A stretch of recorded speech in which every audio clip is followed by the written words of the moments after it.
Saudara-saudara terkasih dalam Yesus Kristus, kembali lagi dalam Kesit Katekese Singkat. Mungkin dari antara kita pernah mendengar istilah indulgensi, atau mungkin juga pernah memintanya dari gereja untuk kita ataupun juga untuk saudara kita yang sudah berpulang kepada Bapa. Pada kesempatan kali ini kita akan bersama-sama membahas dan mengulas tentang indulgensi. Dua hal yang akan kita bahas bersama adalah apakah indulgensi itu berguna, dan apakah gereja punya kuasa untuk memberikannya. Dan untuk memahami dua pertanyaan ini, gereja secara khusus mengharuskan seluruh umat beriman untuk percaya akan dogma indulgensi. Konsili Trente sesi ke-25 dalam dekret tentang indulgensi mengatakan secara tegas dan lugas, terkutuklah kepada siapa yang mengatakan bahwa indulgensi adalah tidak berguna dan mengatakan bahwa gereja tidak punya kuasa untuk memberikannya.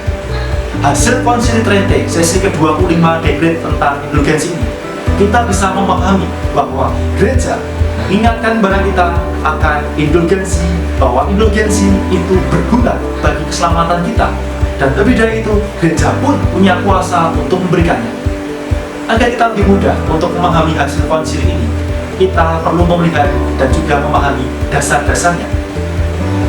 Yesus Kristus memberikan kuasanya kepada Petrus dan penerusnya dengan mengatakan, "Kepadamu akan kuberikan kunci kerajaan surga.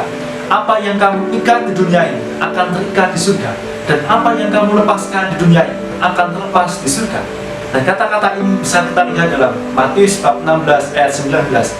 Dan lebih dari itu, pada selanjutnya Yesus pun memberikan kuasa kepada murid-muridnya dan diteruskan kepada para imam. Kita bisa melihat dalam Injil Yohanes bab 20 ayat 22 sampai 23. Dan sesudah berkata demikian, ia mengusir mereka dan berkata, "Terimalah Roh Kudus. Jika kamu mengampuni dosa orang, dosanya diampuni. Dan jika kamu mengatakan dosanya tetap ada, dosanya tetap ada." Dari apa yang dikatakan Yesus ini, kita menyadari bahwa Yesus memberikan kuasa kepada gereja sebagai mempelainya untuk mengatur harta kekayaan rohani dan mengantarkan umat beriman sampai kepadanya. Tentulah sumber kekayaan rohani ini tetap berasal dari Yesus Kristus yang telah mengorbankan dirinya di kayu salib sebagai penebusan yang berlimpah bagi keselamatan kita. Dan dari hal inilah kita memahami bahwa harta kekayaan rohani itu oleh gereja diberikan kepada seluruh umat beriman dengan indulgensi. Lewat indulgensi itulah gereja memohon kepada Allah agar mengangkat sisa dosa sementara bagi orang-orang yang masih ada di dunia ini, ataupun bagi mereka yang sudah berada di api penyucian. Saudara-saudara, untuk memahami tentang indulgensi ini, kita bisa merujuk dari Katekismus Gereja Katolik nomor 1471. Dalam KGK, Katekismus Gereja Katolik, indulgensi dipahami sebagai penghapusan siksa-siksa temporal di depan Allah untuk dosa-dosa yang sudah diampuni. Warga beriman Kristen yang benar-benar siap menerimanya di bawah persyaratan yang ditetapkan dengan jelas, memperolehnya dengan bantuan gereja yang sebagai pelayan penebusan membagi-bagikan dan memperuntukkan kekayaan pemulihan Kristus itu dan para kudus secara otoritatif.